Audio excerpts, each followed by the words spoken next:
परम आदरणीय समस्त शिक्षक साथियों को जन शिक्षा केंद्र मलगा की ओर से हार्दिक शुभकामनाएं। विगत सप्ताह की भांति इस सप्ताह भी हम साप्ताहिक समीक्षा बैठक हेतु उपस्थित हुए हैं और इस 22/8/2020 के समीक्षा बैठक में गणेश चतुर्थी के पावन बेला पर आप सभी को हार्दिक शुभकामनाएं। तो आइए पी डिजिलिप अब पढ़ाई नहीं रुकेगी, हमारा घर हमारा विद्यालय के तर्ज पर जन शिक्षा केंद्र मलगा की सफलता की कहानी निम्न बिंदुओं के आधार पर अपन चर्चा करेंगे। चर्चा के बीच में आज हमारे बीच मार्गदर्शक के रूप में आदरणीय श्री हेमंत खैरवाल जी, जिला परियोजना समन्वयक, जिला शिक्षा केंद्र अनूपपुर उपस्थित हुए हैं। उनके मार्गदर्शन पर हम इस आज के समीक्षा बैठक का संचालन करेंगे। आज का हमारा यह समीक्षा बैठक बीआरसी अकादमिक टीम की उपस्थिति में निम्न 13 बिंदुओं पर चर्चा करना शुरू हुआ है। पहला बिंदु हमारा सीएम राइज शिक्षक प्रशिक्षण की जानकारी से संदर्भित है। दूसरा बिंदु दर्ज छात्र संख्या विरुद्ध शिक्षा पोर्टल पर मैपिंग के संदर्भ में। नेक्स्ट दक्षता उन्नयन समूह निर्माण, हमारा घर हमारा विद्यालय का वास्तविक परफॉर्मेशन, शिक्षकों द्वारा डायरी संधारण व उसके उपयोग पर चर्चा, स्टूडेंट टैकर शीट पर विस्तृत चर्चा, शैक्षिक कैलेंडर वितरण व उपयोग पर चर्चा, शिक्षकों द्वारा घर घर संपर्क करने पर विस्तृत चर्चा, शिक्षकों द्वारा समीक्षा, आगामी सप्ताह में खूब पढ़ो अभियान कार्यक्रम पर विस्तृत चर्चा की जाएगी। रेडियो शैक्षिक कार्यक्रम का संचालन पी डिजिलिप के माध्यम से किया जाना है, जिसका लिंक प्राप्त होगा और उस लिंक के माध्यम से रेडियो कार्यक्रम को सुनना सुनिश्चित करेंगे तथा उसी के अनुरूप छात्र अपने वर्कशीट पर कार्य करेंगे।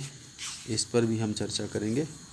पुस्तक वितरण 2020-21 के प्रमाणीकरण पर चर्चा, 20 से कम इनरोलमेंट वाले विद्यालयों पर चर्चा तथा अंतिम और 13वां बिंदु है एसएमसी अकाउंट में पड़े अनुपयोगी राशि वापसी पर चर्चा। तो इस तरह आज का समीक्षा बैठक के जो मुख्य बिंदु हैं वो हमने संधारित करके 1 से लेकर 13 तक रखा है और इस बिंदुओं पर हमें चर्चा करनी है। तो आइए हम देखें।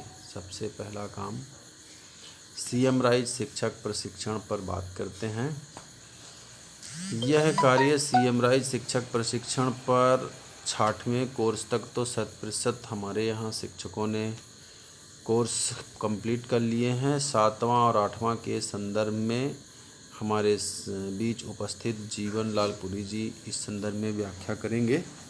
शिक्षक प्रशिक्षण की जानकारी विस्तार पूर्वक वो अपने डायरी पर मेंटेन किए हुए हैं। मैं उनसे अपेक्षा चाहूँगा कि इस संदर्भ में विस्तार पूर्वक चर्चा करने का कष्ट करें। तो जब तक हमारे साथी जीवन लाल पुरी जी इसके संदर्भ में आ रहे हैं, मैं अगली स्लाइड पे बात करता हूँ।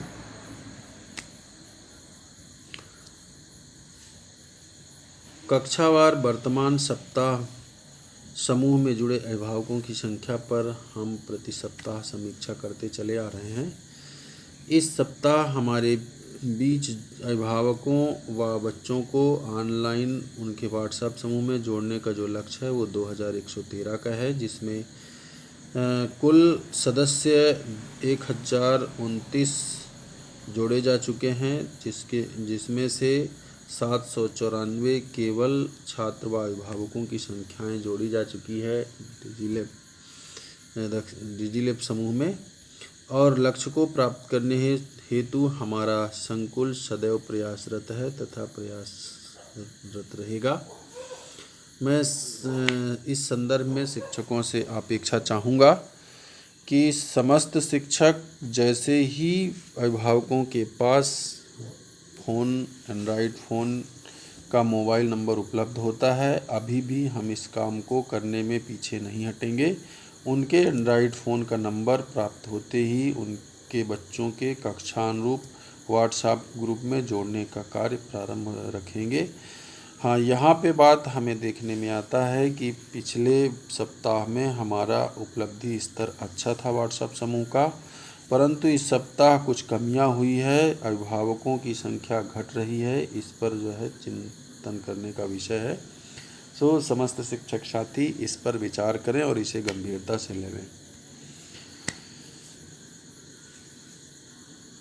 अगले विषय पर हम बात करें तो बच्चों का कक्षा में वास्तविक दर छात्र संख्या से संदर्भित है। संकुल का यह आंकड़ा 2020-21 का 22/8/2020 की स्थिति में हम देखते हैं तो पाते हैं कि कक्षा 1 में हमारे सभी विद्यालयों को मिला करके टोटल बच्चों की संख्या 236 है। कक्षा 2 में 273 है, कक्षा 3 में 229, कक्षा 4 में 276, कक्षा 5 में 278, कुल मिला के 1292 हैं। मिडिल क्लास की बात करें तो 6 में 274, 7 में 255 और 8 में 292 हैं। कुल मिलाकर 6, 7, 8 का 821 बच्चे इनरोल्ड हैं वास्तविक रूप से। प्राथमिक और माध्यमिक मिलाकर हम बात करते हैं तो 2113 बच्चे हमारे कक्षा में जुड़ चुके हैं, मतलब वास्तविक दर्ज हो चुके हैं। और इस तरह से इधर का जो संख्याएं हैं यह जातिवार है कि एससी में कुल कितने बच्चे हैं, एसटी में कितने हैं, ओबीसी में कितने हैं और जनरल में कितने हैं। तो इस स्लाइड में हमारा बच्चों के दर्ज छात्र संख्या की बात कही गई है और इस दर्ज छात्र संख्या के अनुरूप हम अगली स्लाइड में विद्यालयवार बच्चों की दर्ज छात्र संख्या लेकर के रखी है। 6, 7 और 8 का टोटल हमने जो है वहाँ पे 821 का लक्ष्य पाया है। सो हमारा 821 यहाँ पर ये परिलक्षित हो रहा है। यहाँ पे मैं थोड़ा सा विस्तार पूर्वक बात करना चाहूँगा।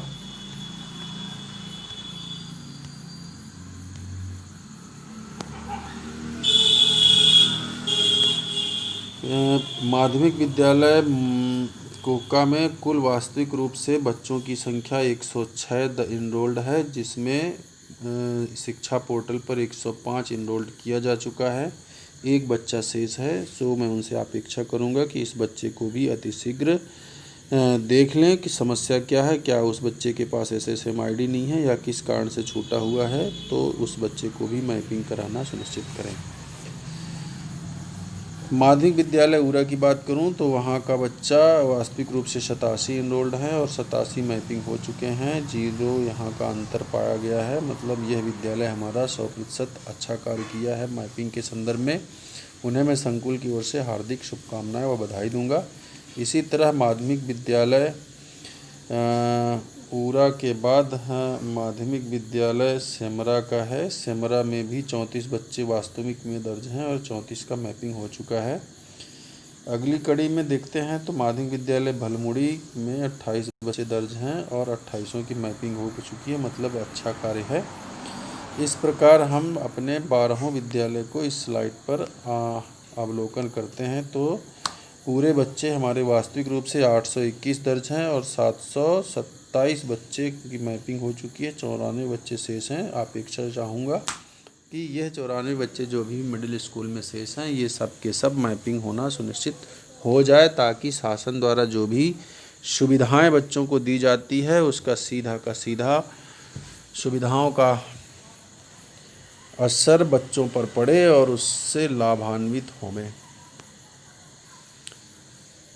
चलिए हम नेक्स्ट स्लाइड पर बात करते हैं। तो अगला स्लाइड प्राथमिक विद्यालय से संदर्भित है। इसमें भी दर्ज बच्चे, वास्तविक रूप से बच्चों की संख्या जो दर्ज है उसके अनुरूप में यहाँ पे मैपिंग की बात कही गई है। मैपिंग में मिडिल स्कूल प्राथमिक विद्यालय फर्स्ट नंबर पर प्राथमिक विद्यालय बालक मलगा है, जहां 49 बच्चे एनरोल्ड हैं, जिसमें 45 की मैपिंग हुई है, 4 शेष हैं। इस तरह से कन्या विद्यालय सबसे पुअर कंडीशन पर चल रहा है। 71 बच्चे वहां दर्ज हैं, परंतु एक भी बच्चे की मैपिंग नहीं हुई है। यह स्कूल चिंता का विषय है। मैं उनसे अपेक्षा चाहूँगा कि ये जो कन्या मलगा है, जिसका परफॉर्मेंस बहुत ही पुअर चल रहा है, मैं वहाँ के प्रधानाध्यापिका व मैडम से अनुरोध करूँगा कि वह अति शीघ्र मैपिंग कराना सुनिश्चित करें। इस प्रकार विद्यालयवार झांकी हमने इस पे रखा है। तीसरा नंबर का विद्यालय प्राथमिक शाला टिमकी टोला है, जहाँ पे 30 बच्चे एनरोल्ड हैं और 29 का मैपिंग हो चुका है, एक बच्चा शेष है।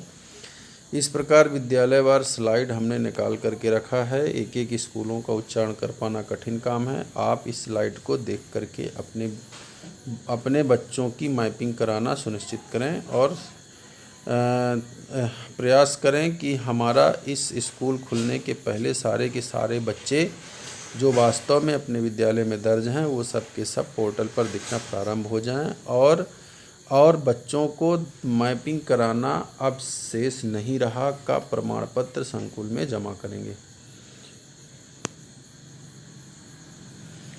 इन बच्चों को हमने वर्ष 2019-20 के आधार पर जो एंडलाइन टेस्ट हुआ था, उस टेस्ट के आधार पर हमने समूहों में विभक्त करना सुनिश्चित कर लिया है। आपके दी गई जानकारी के अनुसार कक्षा 1 से 2 में हमारे पास 509 बच्चे हैं, जिनका एक समूह हमने तैयार कर रखा है। 3 से 5 में 783 बच्चे हैं, जिनके 2 समूह बनाए गए हैं, अंकुर और तरुण। अंकुर में हिंदी विषय में 259, गणित में 336, तरुण में 554 और गणित में 447 बच्चे संकुल का पूरा आंकड़ा है। इसी तरह से 6 से 8 की बात करें तो अंकुर समूह में टोटल बच्चे 821 में अंकुर समूह में हिंदी विषय पर 82 और गणित विषय पे 106 है। तरुण समूह में 326 हिंदी में और 335 गणित में है। उमंग समूह में 413 हिंदी पर और 380 गणित पर। अभी हमारे पास अंकुर समूह में बच्चों की संख्या 6 से 8 में अधिक है। इन्हें हम कोशिश करें कि यह सब के सब बच्चे अंकुर जो है तरुण में और तरुण उमंग में दिखना प्रारंभ हो जाए। तो इस तरह हम पाते हैं कि हमारे यहाँ का जो परफॉर्मेंस है वह आपके सहयोग से अच्छा है। माध्यमिक शाला में बात करें तो इसी तरह से माध्यमिक शाला में कुल 821 बच्चे एनरोल्ड हैं। इस 821 बच्चे के विरुद्ध हमने 3 ग्रुपों में स्कूल वाइज यहाँ पर व्याख्या की है। सभी बच्चों का अंकुर, तरुण और उमंग में विभाजन स्कूलवार किया गया है और इनको हम कोशिश करें कि यह आने वाले समय में अगले सप्ताह तक में हमारा यह जो 13 अप्रैल से PDG के माध्यम से कार्यक्रम संचालित हुए हैं, दक्षता उन्नयन का जो कार्यक्रम हमारा घर हमारा विद्यालय की थीम पर आधारित है और पूरा दक्षता उन्नयन का ही कार्यक्रम चल रहा है। तो मैं संकुल के समस्त शिक्षकों से अपेक्षा करूंगा कि सारे के सारे शिक्षक जिन बच्चों को आवंटन में प्राप्त किए हुए हैं उनके दक्षता उन्नयन का ट्रैकर शीट ले करके उनको ट्रैक करना सुनिश्चित करें और देखें कि हमारा बच्चा 2019-20 में एंडलाइन टेस्ट पर कहाँ था और इन 3 महीने के दौरान हमने जो कोशिश की है अब उसकी स्थिति किस जगह पर है, क्या परिवर्तन हुआ या नहीं हुआ तो कारण क्या है, उसका पता लगाते हुए बच्चे के दक्षता में उन्नयन करना हमारी लायबिलिटी बनती है, हमारा अपना जिम्मेदारी होती है। इस जिम्मेदारी को ध्यान में रखते हुए बच्चों का विकास करना सुनिश्चित करें।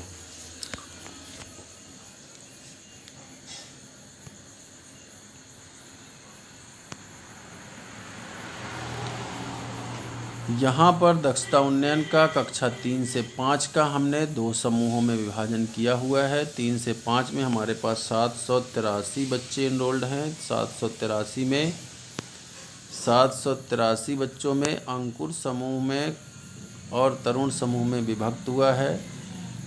बच्चों को हमने बांट करके रखा है। यह भी समूह का निर्माण वर्ष 2019-20 के इंडलाइन टेस्ट के आधार पर रखा हुआ है। इसमें भी हम कक्षा 3 से 5 अर्थात प्राथमिक विद्यालय के शिक्षकों से अपेक्षा करेंगे कि अपने विद्यालय के बच्चों को पिछले साल के ट्रैकर सीट को निकालते हुए इन बच्चों का 3 महीने के दौरान क्या परिवर्तन आया है उसको ट्रैक करते हुए नई जानकारी से अवगत कराना सुनिश्चित करें। कक्षा 1 से 2 के लिए जो हमने अलग सा ग्रुप तैयार कर लिया है, इन बच्चों के लिए ट्रैकर सीट बनाई गई है, परंतु इनका जो वर्कबुक है, कार्यपत्रक है, ये इनके कक्षा से जुड़ी हुई किताब में ही कार्यपत्रक दिया हुआ है। उस कार्यपत्रक के आधार पर बच्चे का उन्नयन ट्रैकर सीट पे करते हुए इनका भी चिन्हांकन करना सुनिश्चित करें।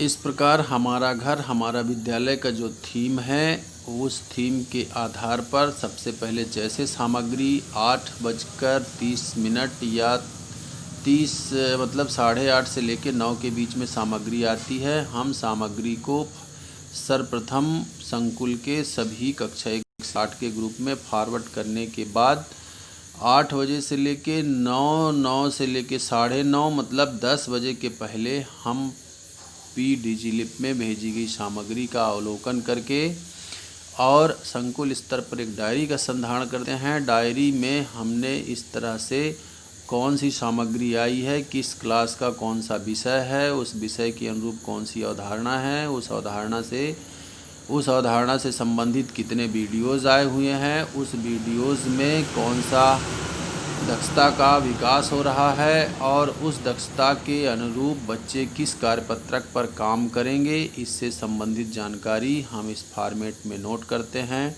और नोट करने के बाद फिर अपनी समझ बनाते हुए शिक्षकों से संपर्क करते हैं, अभिभावकों से संपर्क करते हैं, पूछते हैं, समस्या को चिन्हित करते हैं और कहाँ पर कुछ विशेष बातें उभर कर आती है उसे भी नोट करते हैं और अंत में हस्ताक्षर कर लेते हैं।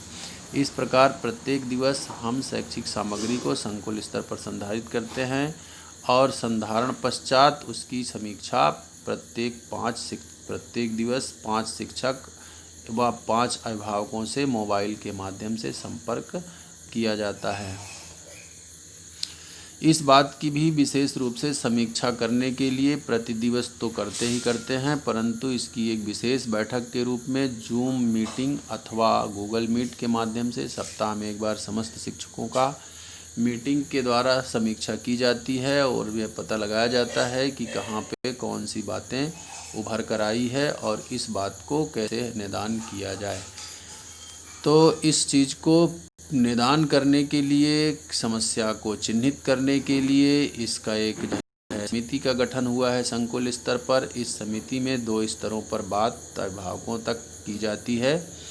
संकुल स्तर से जन शिक्षक व संकुल प्राचार्य तीनों मिलकर के संकुल स्तर से अभिभावक व शिक्षकों से चर्चा करके प्रत्येक दिवस भेजे जाने वाली सामग्री के बारे में जानकारी ले करके आने वाली समस्या का समाधान करने हेतु समिति संकुल स्तर से प्रयास करती है। इसी तरह हम विद्यालय स्तर के से भी शिक्षकों से अपेक्षा करते हैं कि वह भी प्रत्येक दिवस 5 अभिभावकों व 5 छात्रों से संपर्क कर वहां से उत्पन्न होने वाली समस्या का निदान और किए जाने वाले कार्य पर टिप लगाएं और उनकी समस्या का निदान करें। मैं यहाँ पे कुछ जानकारियाँ स्पष्ट करना चाहूँगा कि पुस्तक वितरण के संदर्भ में जितनी किताबें हमें BRC के थ्रू प्राप्त हुई है कक्षा वाइज वो हमने इसमें पोस्टिंग कर रखा है और जितनी किताबें हमें मिली है उन किताबों का ये दूसरे हिस्से पर हमने वितरण दिखाया है। वितरण पश्चात जो किताबें हमें दर छात्र संख्या के अनुरूप अभी कुछ किताबें कम हैं, उसको हमने मांग पत्र के रूप में इस तरफ तीसरे स्थान पर हमने दे रखा है। हमारे यहाँ संकुल में कक्षा 1 की 236 गणित की किताबें बहुत ही आवश्यक है और बहुत ज़रूरी है, इसकी बहुत कमी है। और कक्षा 2 की गणित 151 संख्या में कम है। बाकी पुस्तकें भी कम हैं, परंतु संख्या के मान से 10, 20, 15, 50 इस तरह से हैं। लेकिन ये 2 पुस्तकें 2 कक्षाओं के लिए बहुत ही आवश्यक हैं, जिनका भेजा जाना बहुत ज़रूरी है। मैं वरिष्ठ कार्यालय से अपेक्षा चाहूँगा कि ये 2 पुस्तकें कक्षा 1 और 2 की गणित अनिवार्यतः भेजी जाए। फिर दक्षता उन्नयन पे बात करना चाहूँगा कि कक्षा 3 से 5 की जो दक्षता उन्नयन की किताबें हिंदी और गणित की आई हुई थी, जिसमें से गणित के हमारे पास पर्याप्त मात्रा में वितरण हेतु पुस्तकें मिली है। शेष भी हमारे पास कुछ किताबें 138 के लगभग हमारे पास किताबें शेष है। चाहें तो उसका वितरण किसी दूसरे संकुल में करवा सकते हैं, लेकिन 3 से 5 में हिंदी का वर्कबुक हमें 170 चाहिए। इसमें अभी बच्चों को बांटा जाना शेष है, इसकी किताबें हमें कम हैं। 6 से 8 की बात करूं वर्कबुक पर, तो हिंदी की 150 किताबें और गणित की 315 किताबों की आवश्यकता है। जैसे ही भविष्य में भवदी कार्यालय द्वारा हमको पुस्तकें उपलब्ध करवा दी जाती है, हम बच्चों तक पहुंचाने में एक दिन की भी कमी नहीं करेंगे। तो मैं इस मांग पत्र के माध्यम से अवगत कराना चाहूँगा कि ये किताबें वितरण बाद हमें इतना अभी आवश्यक है। वितरण के लिए विद्यालयवार सूची हमने इस स्लाइड पे दिखाई है। हर एक स्कूल को कक्षा 1 का पहले बिंदु पे है, कक्षा 2 का दूसरे बिंदु पे है। हमने संकुल स्तर से किताबें बांट दी है। अब हमारे पास बांटना शेष केवल कक्षा 1 और 2 के गणित को छोड़ कर के किताबों में कोई भी शेष नहीं है। जो किताबें कम थी, हम पुराने किताबों को इकट्ठा करके विद्यालयों बच्चों से लेकर नए बच्चों को पुरानी किताबें उपलब्ध करवा के 100% वितरण बता चुके हैं। स्लाइड में हम कक्षा 3 और 4 का दिखाए हैं विद्यालयवार वितरण। इसमें शिक्षक के कुछ मांग हैं, जहाँ पे कुछ कमियां हैं, सो हमने प्रमुखता दी है। इसके पहले आने वाले स्लाइड में दे रखा है, उसको हमने चर्चा कर ली है। अगली स्लाइड में इस तरह से हमने विद्यालयवार सभी स्तरों से किताब को बांटना सुनिश्चित कर लिया है। अपेक्षा करते हैं कि ये किताबें संकुल से उठने के बाद बच्चों के हाथों तक पहुंच चुकी होगी, शिक्षक घर घर जा कर के बांट लिए होंगे। अब मैं अपेक्षा चाहूँगा कि पुस्तक वितरण प्रमाण पत्र का यह प्रमाणीकरण के साथ विद्यार्थी वार वितरण सूची को लगाते हुए प्रमाणीकरण हमें संकुल में सोमवार तक जमा करना सुनिश्चित करेंगे। ये प्रमाण पत्र है, इसके अनुसार जमा करना सुनिश्चित करेंगे। हमने देखा है कुछ जगहों पे जाके, जैसे ग्राम पंचायत फुलकोना में जो वर्कबुक दी गई है वह बच्चों के हाथों तक पहुंच गई है और पहुंच चुकी है। इसके लिए हम संकुल की ओर से समस्त शिक्षक साथियों को धन्यवाद देते हैं। शैक्षिक साप्ताहिक कैलेंडर जो हमें प्राप्त हुआ था, इसको भी हमने संकुल स्तर से 100% बांट दिया गया है। और अपेक्षा हम चाहेंगे कि विद्यार्थी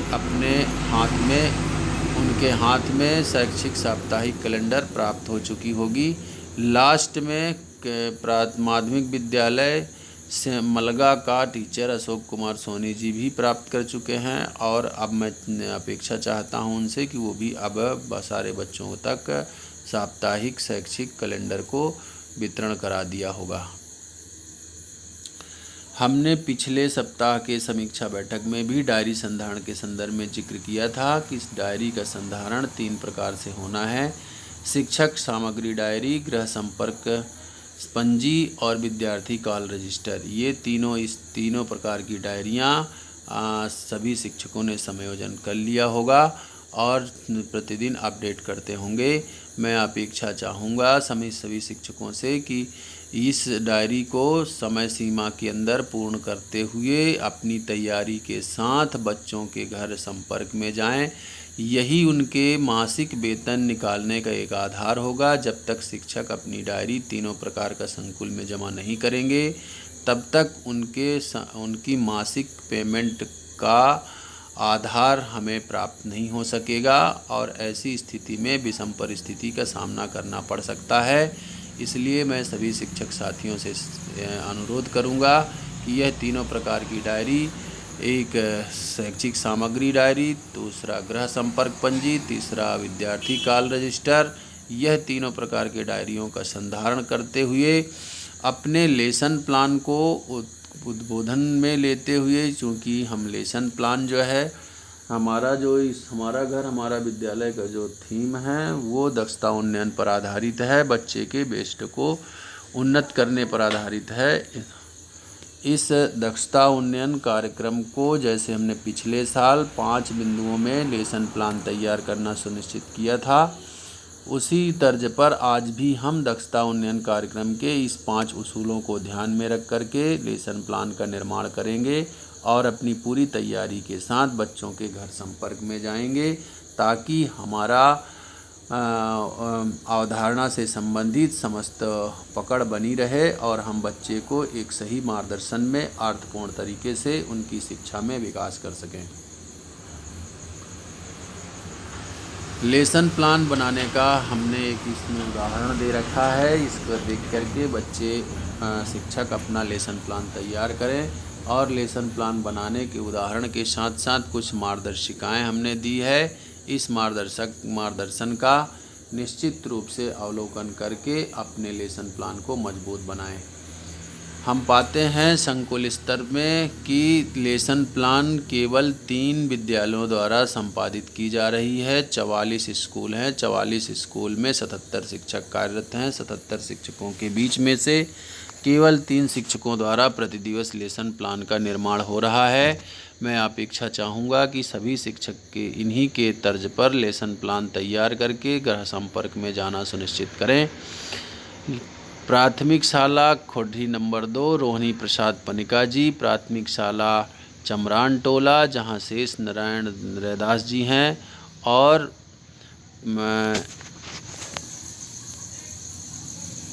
प्राथमिक शाला सैतिनचुआ जहाँ पर शिव विशाल नामदेव जी हैं। केवल 3 ही शिक्षकों की लेसन प्लान का प्रमाण हमें मिलता है, बाकी शिक्षकों का नहीं। तो मैं अपेक्षा चाहूँगा कि सभी शिक्षक अपना लेसन प्लान के साथ डायरी का संधारण करें और बच्चों के घर संपर्क कोविड-19 को ध्यान में रखते हुए समस्त बिंदुओं का पालन करते हुए घर संपर्क करना सुनिश्चित करें। हमारा घर हमारा विद्यालय कार्यक्रम का संचालन 6 जुलाई से प्रारंभ है। आज 22 अगस्त हो चुका है। कुल मिलाकर के लगभग हम 1.5 महीने क्रॉस कर चुके हैं और इस 1.5 महीने के दौरान हमने जो अपनी प्रगति पाई है उस प्रगति में हम देखते हैं कि सभी शिक्षक घर घर जा कर के 3 या 4 बच्चों को एक जगह बैठाकर बच्चों का क्लास संचालित कर रहे हैं। बच्चों का जो है दक्षता उन्नयन कार्यक्रम में भूमिका अपना निभा रहे हैं। इस स्लाइड में मॉनिटरिंग करता हुआ शिक्षकों को हमने दर्शाया है। एकीकृत करते हुए हमने सभी शिक्षकों का एक जो है प्रमाण बतौर रखा है। इस स्लाइड पे सारे शिक्षक जो मॉनिटरिंग करते हैं उसमें कुछ शिक्षकों की भागीदारी अच्छी है। मैं शेष शिक्षकों से भी अपेक्षा चाहूँगा कि वो भी अपनी भागीदारी को सबल और पूर्ण बनाएं। यहाँ पर मज़े की बात हम ये पाते हैं कि स्टूडेंट ट्रैकर शीट, जैसे हमने पिछले साल दक्षता उन्नयन कार्यक्रम में स्टूडेंट ट्रैकर शीट का उपयोग किया है, इसी तरह से इस सत्र भी हमारा स्कूल भले नहीं खुला हुआ है, परंतु हमारा जो प्रगति है, शैक्षिक सामग्री जो स्कूल खुलने का जो समय था उस समय से हम PDG लैब के माध्यम से शैक्षिक सामग्री उसी तर्ज पर जा रही है। बच्चे विकास कर रहे हैं, उनको हम ट्रैक करना सुनिश्चित करें, चूँकि हमारा घर हमारा विद्यालय का संचालन उनके घर पर हो रहा है। शिक्षक जाकर के बच्चे का अवलोकन करते हैं, उनकी दक्षता का विकास करने में अपनी पूरी पकड़ बनाए हुए हैं। अब हम चाहेंगे कि 2 महीने हमारे लगभग गुजरने जा रहे हैं। 1 महीने में कम से कम 2 बार ट्रैक करना अनिवार्य है। तो ट्रैक करने के लिए हमें नया कोई रजिस्टर मेंटेन नहीं करना है। पिछले साल का जो आपके पास 19-20 का ट्रैकर सीट बना हुआ है, इंडलाइन टेस्ट के आधार पे आपने जो ट्रैक किया होगा उसी को आगे आपको उसके सामने बच्चे ने कौन सी दक्षता को हासिल की है वहाँ सही का निशान लगाकर डेट डालें और महीने में 2 बार यह काम करें। इस तरह से आज 22 अगस्त के बीच में हमें कम से कम हमारे उस ट्रैकर सीट पर 3 अपडेशन अवश्य देखने को मिले। तो यह काम जहाँ पे रिकॉर्ड ना मिले तो नया रजिस्टर संधारण कर सकते हैं, परंतु अगर जहाँ पर रिकॉर्ड है तो वो अपने वे पुराने रिकॉर्ड से ही काम करना सुनिश्चित करें। इस स्लाइड में हमने गणित विषय के कुछ स्टूडेंट ट्रैकर सीट का नमूना लेकर के रखा है। सो इसके अनुसार ही आपको ट्रैकर सीट तैयार करने हैं। जिनके यहाँ नहीं है तो अच्छी बात है, उसी को आगे ट्रैक करके बच्चों का चिन्हांकन कर और कोशिश करें कि स्कूल खुलने के पहले हमारे पूरे बच्चे अंकुर वाले तरुण में और तरुण वाले उमंग में दिखना प्रारंभ करें। आगे आने वाले समय में शासन ने यह निर्णय लिया है, निर्धारित किया है कि बच्चे की भाषा में और अच्छी तरह से पकड़ बने बच्चा अच्छी तरह से लिखना और पढ़ना सीख सके। इसके लिए शासन राज्य स्तर से एक खूब पढ़ो अभियान कार्यक्रम की योजना 24 अगस्त 2020 से प्रारंभ करने जा रही है, जिसके तर्ज में आप सभी को भाषा को मजबूत बनाने के लिए सुनना और बोलना, पढ़ना, लिखना तथा 1 मिनट का कुछ खेल गतिविधि आयोजित कराना है बच्चे को। बच्चा जहाँ 2 या 3 बच्चे समुदाय में हों, सोशल डिस्टेंस का पालन कराते हुए कुछ बच्चे एक बच्चा बोले तो बाकी और शेष बच्चे जो 3-4 बच्चे हों उस जगह पे तो वो सुने और सुन करके लिखना प्रारंभ करे। 1 मिनट के अंदर लिखना बंद हो। जो बच्चा सबसे पहले लिख कर दिखाए उसके प्रति आपको उत्साह प्रदर्शित करना है। इस प्रकार से हमें एक प्रतियोगिता आयोजित करानी है। रोज़ यह कार्यक्रम 24 अगस्त से प्रारंभ होगी। इस संदर्भ में भी पत्र जारी हो रहे हैं, इसका भी अवलोकन करना सुनिश्चित करें और अपने गृह संपर्क अभियान में इस कार्यक्रम को भी प्रमुखता दें। अगले कड़ी में हम देखते हैं कि रेडियो कार्यक्रम से संदर्भित है। यह हमारे ज़िले के लिए एक नवाचार है। रेडियो कार्यक्रम में जिनके पास एंड्रॉयड फ़ोन है वो इस लिंक के माध्यम से एंड्रॉयड फ़ोन में ही रेडियो ऐप डाउनलोड कर लें। उस रेडियो ऐप में जो पीडीजी लैब के साथ लिंक आया करेगी उसको टच करके सुनना प्रारंभ करेंगे।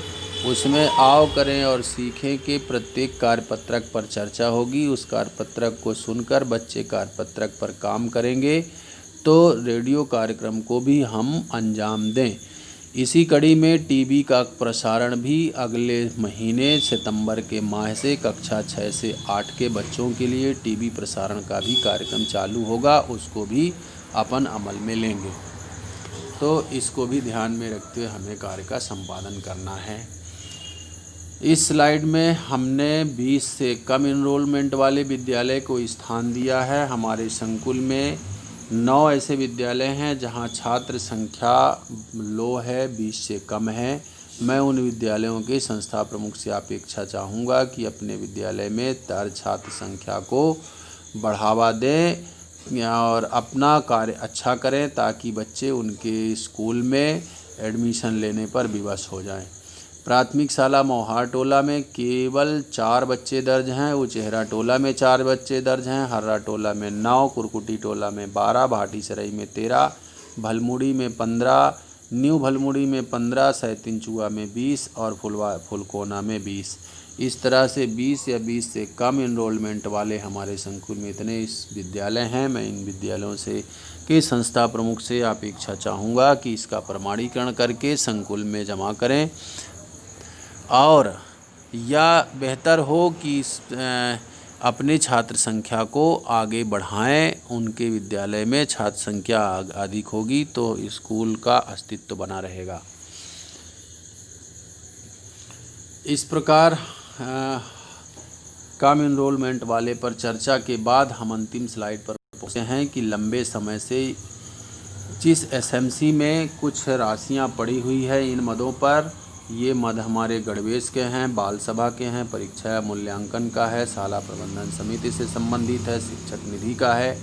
ऐसी कुछ राशियां इसमें क्रमशः दी हुई है और पड़ी हुई है। इन राशियों को जो संस्था स्तर से उपयोग किया जाना अब संभव नहीं है, उन्हें चेक के माध्यम से वापस करना सुनिश्चित करें और समय सीमा के अंदर सुनिश्चित करें, ताकि हम इसकी जानकारी संधारित कर वरिष्ठ कार्यालय को अवगत करा सकें तथा चेक वापस कर सकें। राशि निर्धारित समय से वापस की जा सके। इस प्रकार हमारा संकुल भवदी कार्यालय के निर्देशन में जन शिक्षा केंद्र मलगा कार्यक्रम के सफल क्रियान्वयन में पूरी तन्मयता के साथ दोनों जन शिक्षकों के माध्यम से व आपके मार्गदर्शन में सदैव तत्पर रहा है, रहेगा और प्रयत्नशील है और प्रयत्नशील बने रहेंगे। हम अपेक्षा चाहेंगे कि इसी तरह जैसे इस समीक्षा में आपने अपनी अहम समय दे करके हमें बढ़ावा दिया है, इस तरह से आगामी भीषी में भी हमारे बीच उपस्थित रहकर हमारे कार्य प्रदर्शन का अवलोकन करते हुए हमें प्रेरित करने का कष्ट करें। इन्हीं बिंदुओं के साथ मैं अपनी वाणी को बिना विराम देता हूँ। जय हिंद, जय भारत। आप सभी को सादर नमन व वंदन।